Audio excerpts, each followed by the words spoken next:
New videos every day. My name is Gwen Olson, and I am the author of Confessions of an RX Drug Pusher. I'm a 15-year veteran of the pharmaceutical industry, and I left in the year 2000.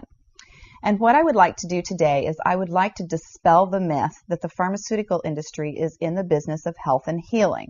Because in fact, what the pharmaceutical industry is in the business of doing is disease maintenance and symptoms management.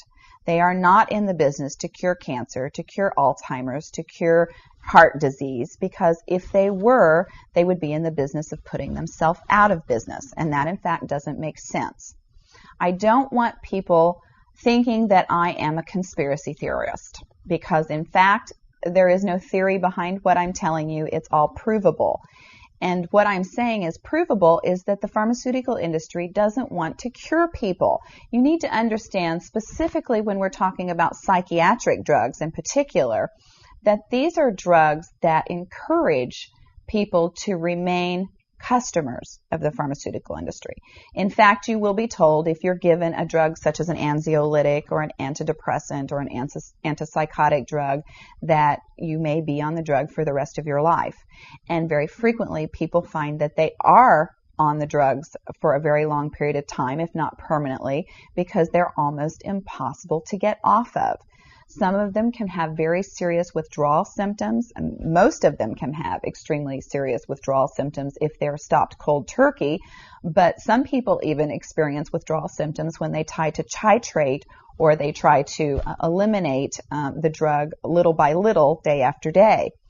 So it's really important to understand the motivation behind all of the current maintenance drugs that are on the market, even, for example, drugs such as cholesterol-lowering drugs. And what we are in fact finding now is that cholesterol drugs are lowering cholesterol excessively and causing other disease states as a consequence. So you need to be careful about trying to take drugs in order to remain healthy, because you're never going to have anyone come to you and tell you that the drugs are always tried against a placebo in clinical trials. What a placebo is a sugar pill. And in fact, many drugs are not found to be much more efficacious than the sugar pill. And in a case in point actually is the recent clinical trials that were released in the meta-analysis that came out of the UK on antidepressants, on the newer SSRI, selective serotonin reuptake inhibitor antidepressants. And what was found was the information that activists and other researchers have known for decades, was that antidepressants are no more effective than placebo, no more effective than sugar pills. But yet there are over 44 million people that have been taking these antidepressants, and a large number of them people that have mild to moderate depressive episodes. In fact, they prove that the antidepressants were not effective in anyone with the exception of some of the most severely depressed patients. And I can tell you from personal experience that there are a number of things that depressed patients can do to improve their mental status aside from drugs that are quite effective and in fact more effective than placebo. Another recent study that was released showed that exercise was in fact more effective than either placebo or the antidepressant drug that they were compared to. But just like Bill Maher said in his show, we're never going to hear any ads on television that are sponsored by anybody saying, the New England Journal just announced that exercise is twice as effective as antidepressants in curing depression. Ask your doctor if getting your butt off the couch is right for you. You're never going to get that kind of good information, fair, balanced information, as long as pharma is funding the major TV stations, the advertising that supports those television stations, the major journals, and all of the advertising that supports the major journals. You just have to be commonsensical people and understand that the pharmaceutical industry makes 5 to 6 times the amount of money as any of the other Fortune 500 companies in the United States of America. They are not going to easily or readily give up that income. And we are, in fact, considered a human commodity.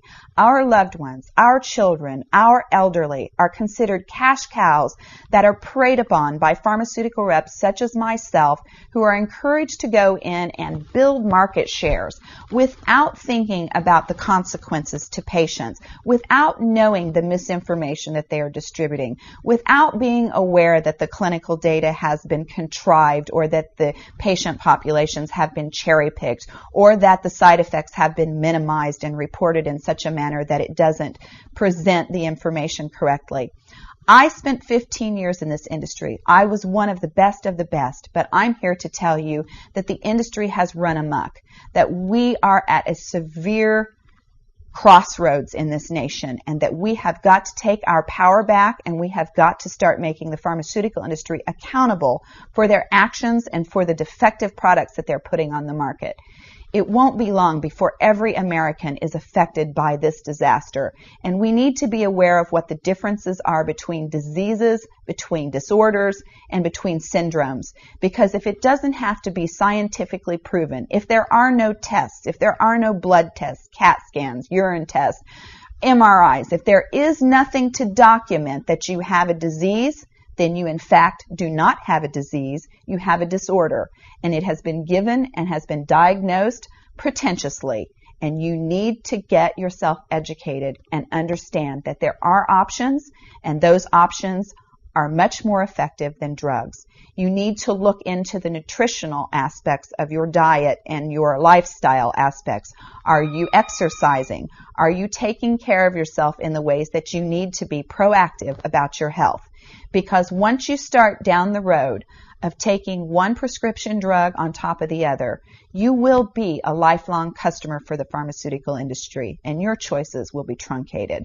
So I would like to ask you to please self-educate, be proactive, and share the information with others. The next victim could be someone that you love. Thank you.